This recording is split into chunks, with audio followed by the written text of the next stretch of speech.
আজকে আপনার সাথে নিয়ে একটা অভিজ্ঞতা শেয়ার করি। আমি কুয়েতে যেখানে থাকি, হ্যাঁ? এখানের একটা লোক ছিল। তো ওই বাজারের সবচেয়ে বেশি মানে তার মাহালটাই বড় ছিল।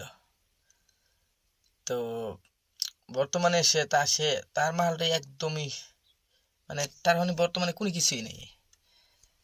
তার বিজনেস কোন টাকা পয়সা হেতি কোন জস কোন সব কিছুই কমে গেছে।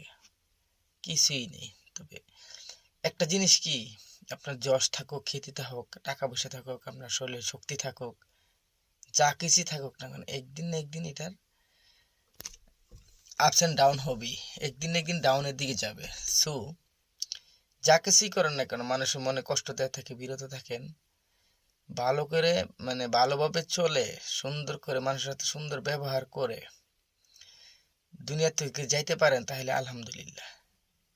যা কিছুই আমরা করি না কেন, যতই খ্যাতি, সম্মান, সাকসেসফুল যা কিছুই বলি না কেন, সব কিছুরই একদিন এক শেষ আছে। সো মাটির দিকে তাকায় চলাই বা আমার কাছে মনে হয় শ্রেয়। তো যা কিছুই করেন না কেন, একদিন না একদিন আপনার এটা শেষ হবেই হবে। তো আল্লাহর উপর ভরসা রেখে মাটির দিকে তাকিয়ে চলাটাই আমার কাছে মনে হয় উত্তম।